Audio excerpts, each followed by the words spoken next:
నమస్తే, welcome to Suman TV. మనతో ఈరోజు డాక్టర్ గీరెడ్డి రవీందర్ రెడ్డి గారు ఉన్నారు, neurologist. So he's MBBS MD DNB in neurology. నమస్కారం అండి. నమస్తే అండి. నాకు ఈరోజు మీ నుంచి కావాల్సిన ఆన్సర్ పక్షవాతం గురించి సార్. Madam sure. సో పక్షవాతం అనగానే జనరల్గా ఒక ఏజ్డ్ పర్సన్స్లో చూసేవాళ్ళం. So nowadays the age limit అనేది తగ్గిపోయి చిన్న వాళ్ళలో అంటే ఎర్లీ స్టేజ్లో చూస్తున్నాం, నోటీస్ చేస్తున్నాం. సో మరి యాక్చువల్గా ఏ ఏజ్లో వాళ్ళకి వస్తుంది, బట్ మీరు ప్రజెంట్ ఇప్పుడు ఏ ఏజ్ వాళ్ళలో ఈ కేసెస్ చూస్తున్నారు చెప్పండి. మేడం మంచి క్వశ్చన్ మేడం. యాక్చువల్గా ఇది పక్షవాతం అనేది ఈ మధ్యలో చాలా కామన్గా ఎక్కువ వస్తుంది. ఈవెన్ చిన్న వాళ్ళలో వస్తుంది, పెద్దవాళ్ళలో వస్తుంది. Below 40 above 40. బిలో 40 మనం స్ట్రోక్ ఇన్ యంగ్ అంటాం. అంటే పక్షవాతం అనేది 40 ఇయర్స్ లోపల కూడా చాలామందికి వస్తుంది. 40+ అంటాం. 40 ఎబో 40 ఇయర్స్ తర్వాత కూడా కామన్గా ఏజ్డ్ పర్సన్లో వస్తుంది. వీటికి పక్షవాతం రావడానికి మెయిన్గా మన హ్యాబిట్స్, మనం తీసుకునే ఫుడ్ కావచ్చు, తీసుకునే ఫుడ్లో స్మోకింగ్, డ్రింకింగ్, అంటే ఆల్కహాల్. ఇక్కడ కామన్గా ఏంటంటే టాడీ, కళ్ళు బాగా ఎక్కువ తీసుకుంటారు, ఈ మందు, ఇవి. తర్వాత స్మోకింగ్ ఒకటి, ఇది. ఇంకోటి ఏంటంటే బీపీ, షుగర్. వీటి వల్ల కొంచెం బీపీ, షుగర్ ఉన్న వాళ్ళలో కూడా రిస్క్ ఎక్కువ ఉంటుంది. అఫ్కోర్స్ ఇప్పుడు మనం అన్ని ఎర్లీ స్టేజ్లోనే చూస్తున్నాం. ఒకప్పుడు డ్రింకింగ్కి కానీ స్మోకింగ్కి కానీ ఒక సర్టెన్ ఏజ్లో స్టార్ట్ అయ్యేది. ఇప్పుడు nowadays unfortunately we can see the situation in schooling level. So after schooling అనేది కూడా పక్కన పెడితే కొన్ని సందర్భాల్లో, కొన్ని సిచ్యువేషన్స్లో మనం ఎర్లీగా చూస్తున్నాం. దాని ఎఫెక్టే అంటారా ఇది? Yes madam. అంటే కొన్ని చిన్నపిల్లలు, కొందరికి ఏమైనా బై బర్త్తో కూడా ఈ వన్ సైడ్ పెరాలసిస్తో పుడుతున్నారు మేడం. ఎందుకంటే ఈవెన్ ఇన్ గర్భసంచిలో ఉన్నప్పుడు, ప్రెగ్నెంట్గా ఉన్నప్పుడు, ప్రెగ్నెన్సీలో కొన్ని రకాల ఇన్ఫెక్షన్ వల్ల కూడా, ఇన్ఫెక్షన్ వచ్చినప్పుడు ఆ బ్రెయిన్ ఎఫెక్ట్ అయ్యి దానివల్ల కూడా వాళ్ళు పుట్టుకతోటే వన్ సైడ్ కాలు చేయి అనేది వాళ్ళకి వీక్ అవుతుంది. అది బై బర్త్తో చూస్తున్నాం. డ్యూరింగ్ డెలివరీ టైంలో మనకి ఏంటంటే చాలా ఇంతకుముందు యూజువల్గా నార్మల్ డెలివరీలు ఎక్కువ అవుతాయి. డెలివరీ టైంలో ప్రాపర్ కేర్ తీసుకోకపోతే కరెక్ట్ టైంకి ఆక్సిజన్ అందలేక బేబీకి, అప్పుడు బ్రెయిన్ హైపాక్సియా, ఆక్సిజన్ తట్టుకోలేదు బ్రెయిన్. అప్పుడు ఏమైతుందంటే బ్రెయిన్ డ్యామేజ్ అయిపోయి వన్ సైడ్ కాలు చేయి, దాని ఎఫెక్ట్ పడుతుంది. అందుకే బై బర్త్తో కూడా వస్తున్నాయి పెరాలసిస్. దానివల్ల బ్రెయిన్ డ్యామేజ్ అయ్యి సెరిబ్రల్ పాలసీ అంటాం దాన్ని. సెరిబ్రల్ పాలసీ అంటే డ్యూరింగ్ డెలివరీ టైంలో ప్రాపర్ కేర్ తీసుకోకపోవడం వల్ల బేబీకి బ్రెయిన్ డ్యామేజ్ అయిపోయి అది లైఫ్ లాంగ్, ఆ ఎఫెక్ట్ అనేది లైఫ్ లాంగ్ ఉండిపోతుంది వాళ్ళకి. ఓకే.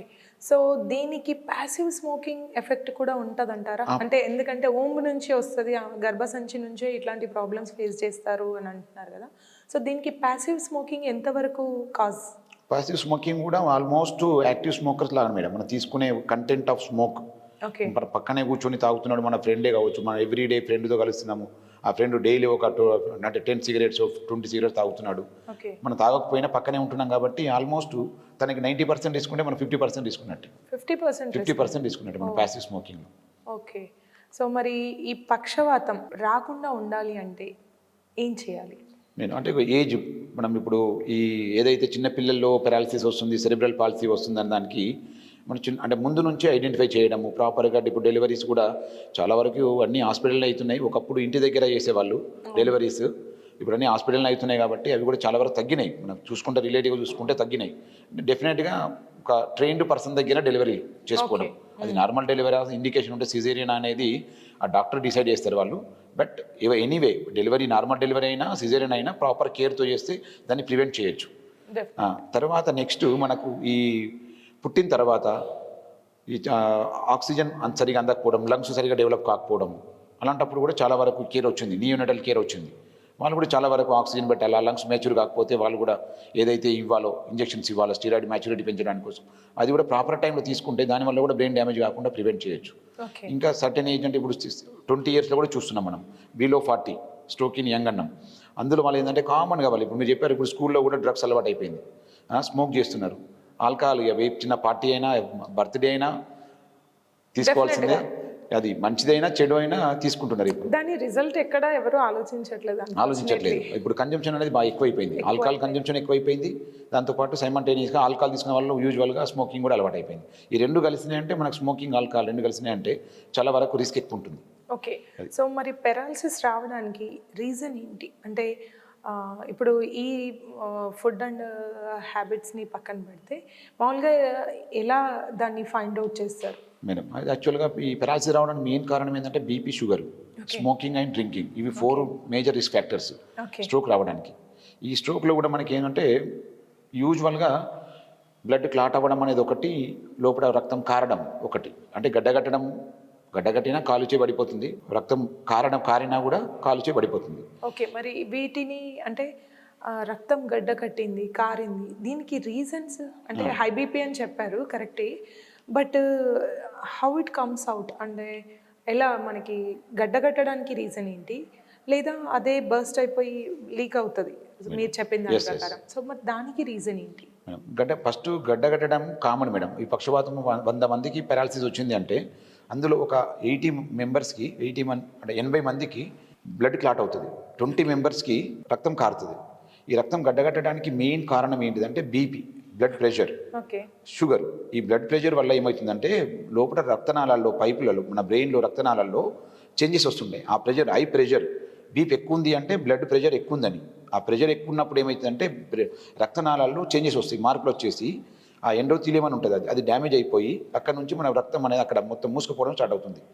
అది బ్లడ్ క్లాట్ అయిపోతుంది, అదొకటి. ఇంకోటి ఏంటంటే మనకు హార్ట్ ప్రాబ్లమ్స్ ఉంటాయి కొందరికి, ముందు నుంచి కొన్ని హార్ట్ ప్రాబ్లమ్స్ ఉంటాయి. హార్ట్ ప్రాబ్లం ఏంటంటే హార్ట్లో బ్లడ్ క్లాట్ అయిపోయి ఆ క్లాట్ మన హార్ట్ కొట్టినప్పుడల్లా క్లాట్ పైకి వెళ్ళిపోయి బ్రెయిన్లో బ్లాక్ అయిపోతుంది, అదొకటి. ఇంకోటి ఏంటంటే ఈ మనం ఈ మెడ దగ్గర రక్తనాళాలు పోయే పైపులు, అందులో కూడా ఏమవుతుందంటే మనకు ఈ బీపీ ఎక్కువ ఉన్న వాళ్ళలో చిన్నగా పులుసుబారినట్టు రక్తనాళాలు పులుసుబారినట్టు అయిపోయి అవి అక్కడ నుంచి డిస్లాడ్జ్ అయిపోయి పైకి వెళ్ళి బ్లాక్ అయిపోతాయి, అది. ఇంకోటి ఏంటంటే కండిషన్ మనకు ఇన్హెరిటెడ్గా అంటే మన పేరెంట్స్ నుంచి కావచ్చు, మన బ్లడ్లోనే కొన్ని ఎంజైమ్ డెఫిషియన్సీ వల్ల రక్తం చిక్కగా ఉంటుంది మనకి, అంటే ఉండాల్సిన పలుచదానికంటే చిక్కగా ఉంటుంది. ఆ చిక్కగా ఉన్నప్పుడు ఏమవుతుందంటే మన బ్లడ్ క్లాట్ అయ్యే ఛాన్స్ ఎక్కువ ఉంటుంది. అంటే బ్రెయిన్లో కావచ్చు, హార్ట్లో కావచ్చు, మన రక్తనాళాల కాలాల్లో కూడా కావచ్చు. ఓకే, సో మరి అలా రక్తం చిక్కగా ఉంటే ఏదైనా మనం తెలుసుకోవచ్చు మేడం, మనం ముందు తెలుసుకోవచ్చు మనం. అంటే ఇప్పుడు మనకు ఈవెన్ స్ట్రోక్ రాకముందు కూడా మన ఫ్యామిలీలో ప్రీవియస్ హిస్టరీ ఉంది, ఏం రిస్క్ ఫ్యాక్టర్స్ లేవు, బీపీ లేదు, షుగర్ లేదు, స్మోకింగ్, ఆల్కహాల్ ఏం లేదు, అయినా వచ్చింది, అండ్ హార్ట్ ప్రాబ్లం కూడా ఏం లేదు అయినా వచ్చింది అనుకున్నప్పుడు కోఆగులేషన్ ప్రొఫైల్ అంటాం. అంటే బ్లడ్ ఎంత చిక్కగా ఉంది అనేది తెలుసుకోవడానికి కోసం కొన్ని సెట్ ఆఫ్ టెస్ట్లు ఉంటాయి మనకు, అంటే కోఆగులేషన్ ప్రొఫైల్ అంటాం. అది చూసుకుంటే అందులో మనకి ఏదైనా అబ్నార్మాలిటీ ఉందంటే దాన్ని మనం మెడికేషనా లేకుంటే మనం ఎక్సర్సైజ్ చేసుకోవడమా, మనం ఇంకా వ్యాయామం చేసుకోవడమా అనేది చాలా వరకు దాన్ని కూడా ప్రివెంట్ చేయొచ్చు. మీరు చెప్పినట్టుగా కొంతమందిలో ముందుగానే అడ్వాన్స్ కల్చర్ వల్ల మనం ఇవి చూస్తున్నాం కదా, సో మీరేమైనా కేసెస్ ఇలాంటివి హ్యాండిల్ చేశారా? స్మోకింగ్, ఆల్కహాల్తో తొందరగా ఎర్లీ స్టేజ్లో పారాలసిస్ అటాక్ అయిన వాళ్ళు, వచ్చిన వాళ్ళు, అండ్ వాళ్ళు అంటే వాళ్ళ లైఫ్ స్టైల్ వల్లనే అది వచ్చింది అని మనకి క్లియర్ కట్గా తెలుస్తుంది. సో ఇలాంటి కేసెస్ మీరు ఏం హ్యాండిల్ చేస్తున్నారు? మేడం ఇప్పుడు ఆల్మోస్ట్ ఇక్కడ ఒక 7 years కంప్లీట్ అయిపోయింది. 7 yearsలో మనకు స్ట్రోక్ ఇన్ యంగ్, తక్కువ ఏజ్లో, ఓల్డ్ ఏజ్లో వచ్చిన చాలా మంది ఉన్నారు మేడం. దగ్గర నేను ఇప్పుడు ఇక్కడ వచ్చిన తర్వాత చాలా కేసులు చూసుంటాను, కొన్ని thousands of cases చూసిన. అందులో మనకు స్ట్రోక్ ఇన్ యంగ్, తక్కువ ఏజ్లో వచ్చిన వాళ్ళు కూడా ఉన్నారు, వందలలో. ఓవరాల్ కేసెస్, ఈ స్ట్రోక్ ఇన్ యంగ్ కేసెస్ 100 వరకు కూడా వచ్చాయి. అంటే బిలో 100 పైన కూడా ఉంటాయి మేడం. అందులో ఏంటంటే కామన్గా ఈ గుట్కా తీసుకునే వాళ్ళు, స్మోకింగ్, ఆల్కహాల్ తీసుకునే వాళ్ళలోనే కామన్గా ఉంది. బీపీ కూడా ఈవెన్ 180, 200 బీపీ కూడా వాళ్ళలో, బీపీ వల్ల కూడా వచ్చిన వాళ్ళు చాలామంది ఉన్నారు. అందులో ఈ వచ్చిన 100 మెంబర్స్లో కూడా ఒక 5 to 10 మెంబర్స్కే బ్లడ్లో మనం అనుకున్నాం ఇంతకుముందు బ్లడ్ క్లాట్ అవ్వడం, అంటే రక్తం చిక్కగా ఉండడం వల్ల అనేది. అంటే 100లో ఒక 10 మెంబర్సే ఈ బ్లడ్ ప్రాబ్లం వల్ల వచ్చిన వాళ్ళు. మిగతా 90% మెంబర్స్ ఏదో హార్ట్ రిలేటెడ్, ఈ స్మోకింగ్, ఆల్కహాల్ రిలేటెడ్, వీటి వల్ల వచ్చిన వాళ్ళే ఉన్నారు. చాలా మంది ఉన్నారు, రికవర్ అయిన వాళ్ళు ఉన్నారు. స్ట్రోక్ ఇన్ యంగ్లో ఏంటంటే రికవరీ ఎక్కువనే ఉంటుంది, మంచిగా రికవరీ కంపేర్ చేసుకుంటే మేడం, ఓల్డ్ ఏజ్ వాళ్ళతో కంపేర్ చేసుకుంటే యంగ్ ఏజ్లో రికవరీ కొంచెం బెటరే ఉంటుంది. ఎందుకంటే వీళ్ళు అన్ని acquired, completely they will read of, అంటే 90%. మనకి ఏంటంటే ఎప్పుడైనా మనకు బై గాడ్ ఇచ్చింది 100% బాడీ రాదు ఎప్పటికీ, న్యాచురల్గా. అందులో ఈ న్యూరో రిలేటెడ్ అయితే 100% రికవర్ అనేది ఉండదు. ఇప్పుడు స్ట్రోక్ వచ్చింది, మైనర్ స్ట్రోక్ వచ్చింది, 100% రికవర్ అవుతుంది. 100% రికవర్ అనేది ఎవరు చెప్పలేరు, 100% రికవరీ కూడా కాదు. మనకి ఏంటంటే బ్రెయిన్ అనేది అది సెకండ్స్కి మిలియన్స్ ఆఫ్ న్యూరాన్స్ డ్యామేజ్ అవుతుంటుంది స్ట్రోక్ వచ్చినప్పుడు. స్ట్రోక్ రాగానే మనం ఇమ్మీడియట్గా ఎంత తక్కువ టైంలో ట్రీట్మెంట్ తీసుకున్నామనే దాన్ని బట్టి రికవరీ ఉంటుంది. మనం విత్ ఇన్ మినిట్స్ టు అవర్స్లో తీసుకున్నాము అంటే రికవరీ చాలా బెటర్ ఉంటుంది. సో మనకి ఎలా తెలియాలి సిమ్టమ్ ఏముంటుంది? మన స్ట్రోక్ రాగానే మనం ఫస్ట్ అసలు ఎట్లా వస్తుంది, మనం ఎలా ఐడెంటిఫై చేయాలనేది చాలామంది తెలియదు. మామూలుగా అయితే మనం ఇంటి దగ్గరే మనం ఐడెంటిఫై చేసుకోవచ్చు. జస్ట్ మనం నవ్వుతున్నాం, ఏదో మాట్లాడుతుంటే మూతి వంకర పోతుంది, అరే ఎప్పుడు పోతలేదు ఇప్పుడు మూతి వంకర పోతుంది, అదొకటి. వాటర్ తాగుతున్నప్పుడు నీళ్లు కారుతున్నాయి ఇటు సైడ్ నుంచి, మింగ వస్తలేదు, మంచిగా వాటర్ తాగుతుంటే సరణ పడుతుంది, ఫుడ్ తింటుంటే సరణ పడుతుంది, కాలు చెయ్యి మనకు కొంచెం ఏదో తిమ్మిలా రావడం, వన్ సైడ్ కొంచెం చెయ్యి ఏమో కొంచెం వీక్నెస్ లాగా, అంటే కంప్లీట్గా జీరో కాకముందే మనకు కొంచెం ఈ రైట్ లెఫ్ట్లో మనకు తేడా కనబడుతుంటుంది. అది ఏదో చెయ్యి ఇట్లా పెట్టుకొని చూడడం, చెయ్యిలో పెట్టుకొని మనం ఇట్లా చూస్తుంటే చెయ్యి మెల్లగా ఇట్లా కింద డ్రాప్ అయిపోతుంది అది, లేదంటే చెయ్యి ఇట్లా తిరిగిపోతూ ఉంటుంది, ఇట్లా రెండు చెయ్యిలో పెట్టుకుంటే అది మెల్లగా ఇట్లా తిరిగిపోతుంటుంది. అది ఇదేంటంటే ఇది మనం ఇనీషియల్ స్టేజ్లో ఐడెంటిఫై చేయడం స్ట్రోక్ని. ఇలా ఉన్నాయి, ఈ లక్షణాలు ఉన్నాయంటే మనం టైం వేస్ట్ చేయకుండా ఇమ్మీడియట్గా హాస్పిటల్కి వచ్చిన సరౌండింగ్ దగ్గరలో ఉన్న హాస్పిటల్కి వస్తే దానికి మనం టైం పీరియడ్ బట్టి ట్రీట్మెంట్ ఉంటుంది మనకు. ఇప్పుడు మనకి ఏదో 2 days తర్వాత వస్తే ట్రీట్మెంట్ బాగా కావాలని కాదు, మనకు విత్ ఇన్ అవర్స్లో వస్తే దానికి ఇంజెక్షన్ ఉంటుంది మేడం. యాక్చువల్గా థ్రాంబోలైసిస్ అని, ఇప్పుడు వచ్చిన 4.5 గంటల లోపు బ్లడ్ క్లాట్ అయిన వాళ్ళకి ఇంజెక్షన్, ఆ క్లాట్ కరగడానికి కోసం, గడ్డ కరగడానికి కోసం ఇంజెక్షన్ ఉంటుంది మనకు. ఇంజెక్షన్ అనేది ఒక 38,000-40,000 ఉంటుంది, కానీ దాని ఎఫెక్ట్ చాలా బెటర్ ఉంటుంది, ఇంప్రూవ్మెంట్ అనేది చాలా బాగుంటుంది. ఓకే. సో మరి ఇలా వచ్చినప్పుడు అంటే ఫస్ట్ ఎయిడ్ లాగా ఇంటి దగ్గర ఇమీడియట్గా ఏం చేయాలి పేషెంట్కి? పెరాలసిస్ వచ్చిన పేషెంట్కి ఇమీడియట్ ఫస్ట్ మనం ఐడెంటిఫై చేసుకోగానే ఇమీడియట్గా ఒకవేళ పాసిబుల్ అయితే బీపీ చెక్ చేసుకోవాలండి. బీపీ చెక్ చేసుకొని, బీపీ ఒకవేళ హై ఉందనుకోండి, బీపీ ఇమీడియట్గా అక్కడ కన్సల్ట్ బీపీ తగ్గించాలి ఇమీడియట్గా, బీపీ తగ్గించుకోవడం ఒకటి. ఇంకా ఇక షుగర్ లెవెల్స్ ఇమీడియట్ మనం ఫస్ట్ చూసుకోవాల్సింది బీపీ, షుగర్ ఏమైనా హై ఉన్నా షుగర్ టాబ్లెట్ మిస్ అయిపోతే షుగర్ వేసుకోవడము, తర్వాత బీపీ ఎక్కువ ఉంటే బీపీ టాబ్లెట్ వేసుకోవడము. ఇంకా ఇంటి దగ్గర ఇంతకంటే ఎక్కువ మనం చేయలేము, ఎందుకంటే ఇది బ్రెయిన్లో ప్రాబ్లం కాబట్టి రాగానే మనకి ఇమీడియట్గా ఒక స్కాన్ కావాలి, సిటీ స్కాన్ ఆర్ ఎంఆర్ఐ. ఎందుకు, మనం ఇప్పుడు ఇంతకు అనుకున్నాం బ్లడ్ క్లాట్ అయిందా, కారిందా. కారితే ట్రీట్మెంట్ వేరే ఉంటుంది, గడ్డ కడితే ట్రీట్మెంట్ వేరే ఉంటుంది. మనం గడ్డ కట్టింది అంటే గడ్డ కరగడానికి ఇస్తాం మెడికేషన్, పొరపాటున మనము చూసుకోకుండా కరగడానికి ఇచ్చిందాం అనుకోండి మేడం, అక్కడ ఆల్రెడీ బ్లీడ్ అవుతుంది అనుకో, కారుతుంది అనుకోండి, పల్చగా అయిపోయి ఏమైతే ఇంకా కారుతుంది, అది ఇంకెక్కువైపోతుంది. అందుకని మనం ఇమ్మీడియట్గా ఒక స్కాన్ కావాలి, ఎక్కడ దగ్గరలో ఉంటే అక్కడ మనం ఇమ్మీడియట్గా ఒక సిటీ స్కాన్ తీసేసుకోవాలా. సిటీ స్కాన్లో మనకు కారితే ట్రీట్మెంట్ వేరే ఉంటుంది, గడ్డ కడితే ట్రీట్మెంట్ వేరే ఉంటుంది. ఓకే. ఇప్పుడు మీరు చెప్పిండ్రు ఎర్లీ స్టేజ్లో వచ్చే వాళ్ళకి సివియర్గా కంప్లీట్ బ్లడ్ క్లాట్ కానీ బ్లీడింగ్ కానీ అవుతుందా, లేదా పార్షియల్గా అటాక్కి మాత్రమే వస్తుందా? అంటే ఇప్పుడు ఈ స్టేజ్ వైజ్గా ఉంటుంది మేడం. ఇప్పుడు మనకి ఇమ్మీడియట్గా ఏదైనా ఇమ్మీడియట్గా ఒకేసారి బ్లాక్ కాదు, మనకు కొంచెం బ్లాక్ అయితే ఉంటుంది. మన ఫస్ట్ పేషెంట్ వచ్చినప్పుడు కొంచెం మూతి వంకరతోటే వస్తాడు, కాలు చేయి కొంచెం వీక్నెస్ వస్తుంది, నెక్స్ట్ డే మార్నింగ్ వరకు కంప్లీట్ జీరో అయిపోతుంది. అదేమవుతుందంటే లోపల అది స్లోగా బ్లాక్ అయిపోయి ఆ బ్లడ్ ఫ్లో అనేది తగ్గిపోతూ ఉంటుంది. అక్కడ తగ్గిపోయినాక ఇక్కడ మనకు ఈ కాలు వచ్చి కంప్లీట్ జీరో అయిపోతుంది. ఇప్పుడు మనం కొందరు చూస్తుంటాం, వచ్చినప్పుడు నడుచుకుంటూ వస్తారు, మార్నింగ్ వరకు కంప్లీట్ జీరో అయిపోతుంది, హాస్పిటల్కి వచ్చిన తర్వాత కూడా. ఓకే. సో మరి దానికి సైకలాజికల్ ప్రాబ్లం ఏమైనా తోడవుతుందా? సైకలాజికల్గా ఏముండదు మేడం. సైకలాజికల్గా అంటే స్ట్రెస్ రిలేటెడ్, ఇంటి దగ్గర ఏమైనా ప్రెషర్స్ ఉండడము, ఇంట్లో ఫ్యామిలీ ప్రాబ్లమ్స్ ఉండడము, అట్లాంటి వాళ్ళు ఏమంటే బీపీ పెరుగుతుంటుంది. అంతేగాని డైరెక్ట్ సైకలాజికల్ ఫ్యాక్టర్స్ స్ట్రోక్ ఈ పెరాలసిస్ అనేది ఏం రాదు. మనకేంటంటే ఈ స్ట్రోక్ వచ్చిన ఇమ్మీడియట్గా వస్తేనే దానికి ఏదన్నా ట్రీట్మెంట్ ఉంటుంది మేడం. కొంచెం డిలే అయింది అంటే మనం ఇక కొంచెం మనం డ్యామేజ్ అయినాక, బ్రెయిన్ డ్యామేజ్ అయిన నుంచి మనం ఇది కొంచెం వీక్నెస్ అనేది పర్మనెంట్గా ఉండిపోతుంటుంది. సో అంటే పక్షవాతానికి రిలేటెడ్ లేకపోయినా యాజ్ ఎ న్యూరాలజిస్ట్గా మీరు చెప్పండి, ఇప్పుడున్న కరెంట్ సిచ్యువేషన్, ఎడ్యుకేషన్లో ఉన్న ఎవరైనా పిల్లలు ఎర్లీ స్టేజ్లో దే ఫీల్ స్ట్రెస్, అంటే స్ట్రెస్కి బాగా లోనై రకరకాలుగా థింక్ చేసి ఒక డేంజరస్ జోన్కి వెళ్ళిపోతున్నారు. సో మరి అది ఎంతవరకు న్యూరో సంబంధితం అంటారు? అంటే అది సైకాలజీ రిలేటెడా, న్యూరో సంబంధితం కూడా ఉంటుందా? న్యూరాలజీ అండ్ సైకాలజీ అనేది ఆల్మోస్ట్ ఇంటర్ రిలేటెడ్.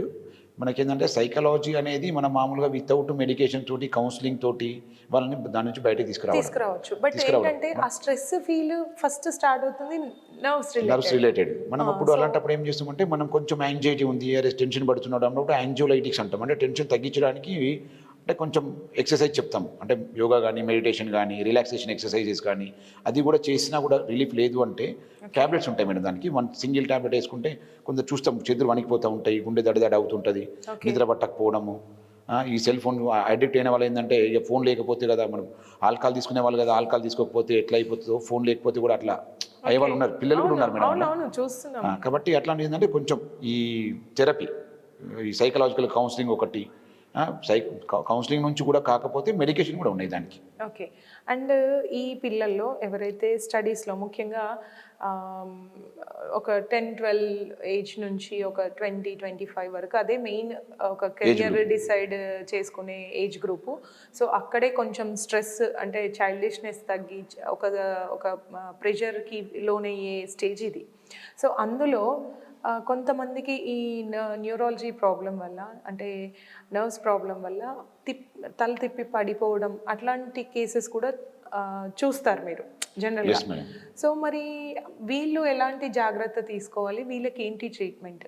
ఇప్పుడు తక్కువ మీరు చెప్పినట్టు మేడం, ఈ ఏజ్ గ్రూప్ వాళ్ళు ఎక్కువ అడిక్ట్ అయ్యేది మెయిన్ ఈ గ్యాడ్జెట్స్, ఫోన్ కావచ్చు, సెల్ ఫోన్, టీవీలు, ట్యాబ్లు కానీ, ఇప్పుడు యూట్యూబ్, ట్విట్టర్స్, ఇవే అంటే మనం మామూలుగా స్టడీ అనేది సోషల్ మీడియానే. మనకి ఏంటంటే స్టడీ అనేది ఒకప్పుడు మనం ఓన్లీ మనం స్కూల్కి వెళ్ళినాము అంటే అయిపోయిన తర్వాత మళ్ళీ మన టైం ఉంటుండే, ఆ టైంలో చదువుకొని మిగతా టైంలో ఆడుకుంటుండే.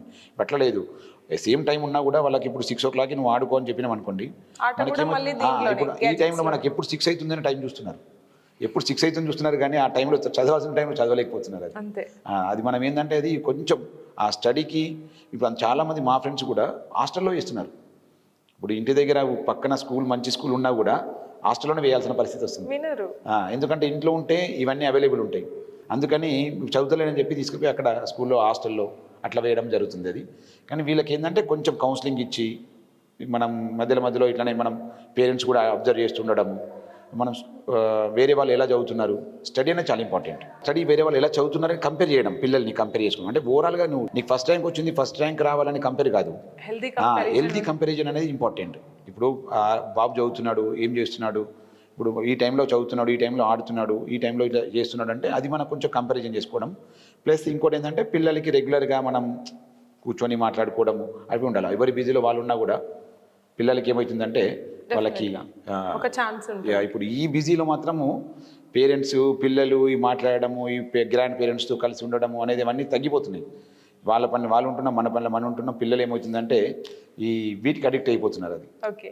సో మరి ఇది తిప్పి పడిపోవడం వరకు వస్తుందా? అంటే ఇప్పుడు డిప్రెషన్ ఉంటుంది మేడం, డిప్రెషన్ ఉండి తినకపోవడం, నిద్ర పట్టకపోవడము, డిప్రెషన్లో మెయిన్ సిమ్టమ్స్ ఇవే ఉంటాయి. వాళ్ళకి ఆకలి ఇవ్వదు, కొందరికి ఆకలి బాగా వేస్తుంది, కొందరికి ఆకలి తినని తినరు. వాళ్ళు తినకపోతే ఏమవుతుందంటే ఇది మనం ఇంతకుముందు మాట్లాడుకున్నట్టు బీపీ డౌన్ అయిపోవడము, షుగర్ డౌన్ అయిపోవడము, అట్లా కూడా పడిపోయిన వాళ్ళు ఉన్నారు. Depression main reason. ఇప్పుడు వీటికి అన్నిటికి అలవాటైన వాళ్ళు స్టడీలో పూరైపోయేసరికి వాళ్ళు ఏమైందంటే డిప్రెషన్లోకి వెళ్ళిపోతారు వాళ్ళు. డిప్రెషన్ అనేది కూడా ఇప్పుడు మేజర్ డిసీజ్ లాగా అయిపోయింది. అది డిప్రెషన్ అనేది పెద్ద ఈ ప్రాబ్లం అయిపోయింది. ఇప్పుడు ఈ ప్రజెంట్ సిచ్యువేషన్లో డిప్రెషన్ అనేది మేజర్ కాజ్. ఓకే. సో వీళ్ళు రికవర్ అయ్యే ఛాన్స్ ఉంటుందా? ఏముంటుంది మేడం, డిప్రెషన్ అనేది అంటే బ్రెయిన్లో ఏదో ప్రాబ్లం ఉండి ఇప్పుడు మనం మాట్లాడుకున్నట్టు పక్షవాతం లాగా అట్లా కాదు. ఇది ఓన్లీ ప్యూర్ మనం సైకలాజీ, ఫిజికల్లీ, మెంటల్లీ. ఓకే, మీరు కౌన్సిలింగ్ కావచ్చు, ఇంకేదైనా కావచ్చు, మీ యోగా, మెడిటేషన్ కావచ్చు, ఇది ఓకే. ఫిజికల్లీ చేంజ్ వస్తుందా? మెంటలీ చేంజ్, ఫిజికల్లీ చేంజ్ డెఫినెట్గా వస్తుంది మేడం, డెఫినెట్గా వస్తుంది. మనకు మామూలుగా డిప్రెషన్ వాళ్ళని చూడగానే ఐడెంటిఫై చేయొచ్చు తన పర్సన్ డిప్రెషన్లో ఉన్నాడు అనేది. ఎలా అంటే వాళ్ళ ఐ టు ఐ కాంటాక్ట్ ఇవన్నీ పోతాయి. ఐ టు ఐని మాట్లాడుతుంటే కింద చూసి మాట్లాడడము ఇవన్నీ పోతాయి. మనం ఎప్పుడైతే మనం డిప్రెషన్ నుంచి పేషెంట్ బయట తీసుకొచ్చినామో మళ్ళీ అపియరెన్స్, ఫిజికల్ అపియరెన్స్ కానీ, మాట్లాడడం కానీ ఇవన్నీ మళ్ళీ చేంజ్ అవుతుంది డెఫినెట్గా. Okay. So thank you so much sir, మీరు మా డౌట్స్ అన్నీ క్లియర్ చేశారు. అండ్ మోరోవర్ మీరు చెప్పినట్టు ఇన్ ప్రజెంట్ సిచ్యువేషన్లో చెడ్డవాటికి ఎంత దూరంగా ఉంటే మీకు అంత దూరంగా ఉంటారు. ఎస్ మేడం, మేము కూడా కోరుకునేది అదే మేడం. సో డెఫినెట్గా ఇదండి, మన ఆరోగ్యం మన చేతుల్లో. సో ఎప్పుడో జరగబోయే దానికోసం, మన ఎంజాయ్ కోసం మన లైఫ్ని మనం థ్రెట్లో పెట్టుకుంటున్నాం. So please avoid that, be in the limits. ఎందుకంటే కొన్నింట్లో మనకు లిమిట్ అవసరం. సో ఆ లిమిట్ని మెయింటైన్ చేస్తూ be happy, stay happy. Thank you.